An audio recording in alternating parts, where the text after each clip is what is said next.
Em 1910, 7 homens embarcaram discretamente em um trem particular, na estação Grand Central, em Nova York. Eles chegaram separados, usando apenas os primeiros nomes, sem títulos, sem acompanhantes, sem testemunhas. Para suas famílias, disseram que iam a uma viagem de caça, mas o verdadeiro destino era um segredo absoluto. Durante 9 dias, esses homens se isolaram em um clube privado, numa ilha na costa da Geórgia. Nenhum funcionário podia presenciar suas reuniões.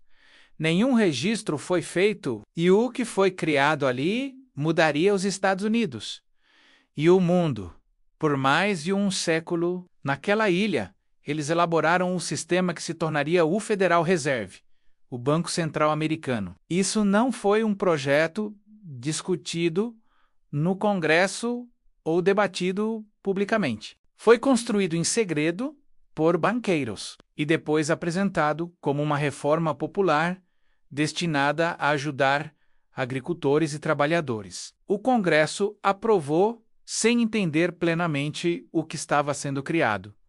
O presidente assinou e, desde então, o país vive sob esse sistema, vendo o dólar perder quase todo o seu valor, a dívida pública atingir trilhões e a riqueza se concentrar cada vez mais no topo. Isso não é uma teoria da conspiração. Décadas depois, os próprios participantes admitiram o que fizeram. Frank Vanderlip, um dos presentes, escreveu em 1935 que aquela reunião foi o verdadeiro momento de concepção do Federal Reserve. Mas por que tanto segredo? Por que uma reforma tão importante precisou ser feita às escondidas? A resposta está em uma crise que aconteceu 3 anos antes, o pânico financeiro de 1907.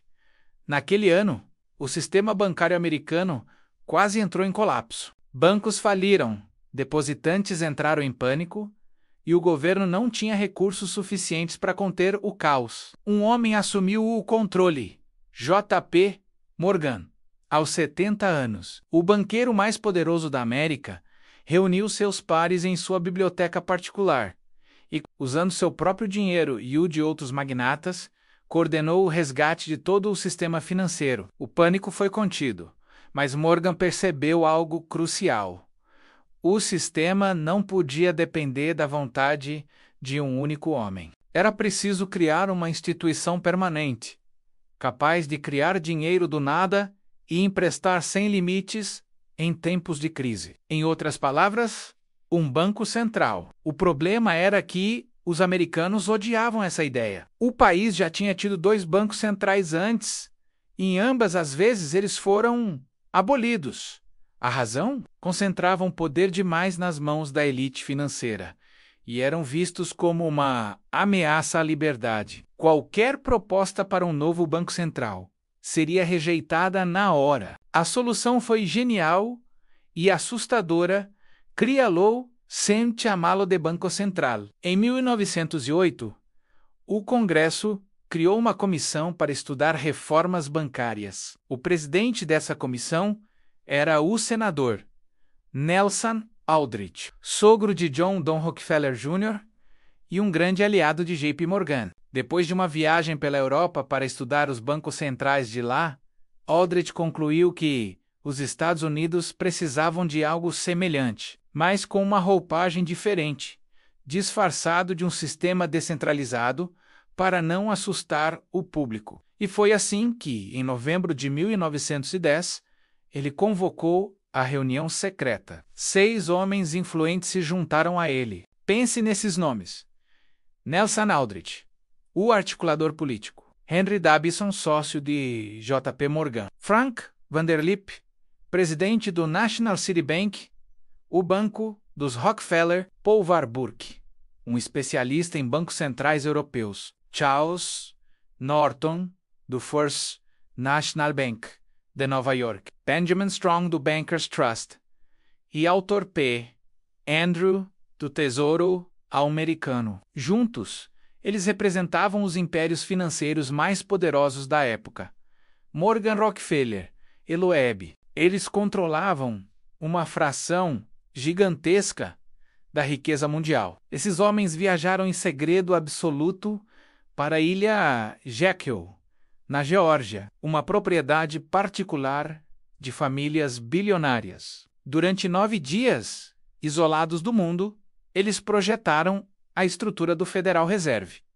Eles sabiam que o nome era tudo. Paul Warburg, o especialista europeu, sugeriu o sistema da Reserva Federal. Soava oficial, prudente, o mais importante, descentralizado. Era marketing puro. Eles decidiram que haveria 12 bancos regionais para criar a aparência de que o poder estava distribuído pelo país. Mas na prática, esses bancos seriam de propriedade privada e controlados pelos maiores bancos de Wall Street, especialmente o de Nova York, onde o verdadeiro poder estaria concentrado. O mecanismo central seria simples e poderoso. O Federal Reserve criaria dinheiro comprando títulos do governo. Pense nisso. O governo pode se endividar o quanto quiser, porque sempre haverá um comprador para sua dívida e quem compra. O Fed, criando dinheiro do nada, os bancos, por sua vez, lucrariam com os juros e com todas as operações financeiras que esse sistema possibilita. E quem paga a conta? O público, através da dívida e principalmente da inflação, que é a perda do poder de compra do dinheiro. O plano foi apresentado ao Congresso mais de um ano depois, disfarçado de reforma popular. Após algumas mudanças de fachada para agradar os políticos, ele se tornou a Lei da Reserva Federal, aprovada em dezembro de 1913.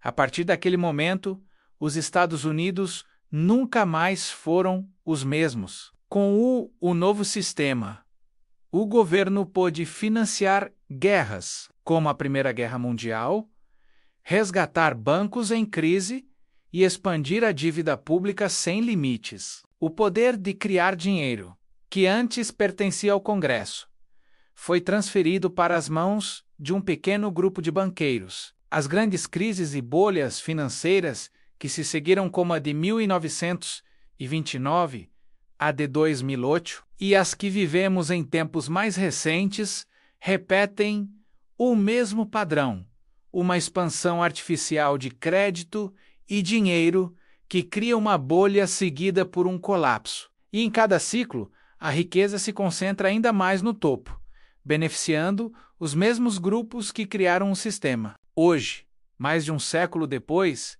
a dívida nacional americana ultrapassa dezenas de trilhões de dólares, e o dólar já perdeu quase todo o seu poder de compra desde 1913, enquanto trabalhadores e poupadores veem seu dinheiro valer cada vez menos, os detentores de ativos financeiros, como ações e títulos, acumulam fortunas. O Federal Reserve não foi projetado para acabar com as crises, mas sim para administrá-las, garantindo que os grandes bancos sejam sempre salvos e que o custo dessa salvação recaia sobre a população. Os 7 homens que se reuniram em segredo na ilha Jekyll projetaram um sistema brilhante para seus próprios interesses. Um sistema que gera dívida permanente, inflação constante e lucros contínuos para quem o controla. Eles esconderam isso do público porque sabiam que, se as pessoas entendessem como a máquina realmente funciona, jamais a teriam aceitado. E mais de um século depois, ainda vivemos dentro dessa máquina que eles criaram. Uma máquina feita, desde o seu primeiro dia, para transferir a riqueza dos muitos para os poucos. A história secreta do Federal Reserve não é apenas sobre finanças, é sobre poder e sobre como decisões tomadas em segredo podem moldar o destino de nações inteiras por gerações. Obrigado por assistir. Se você gostou deste vídeo e quer entender mais sobre como o mundo realmente funciona, não se esqueça de se inscrever e ativar as notificações. Até a próxima!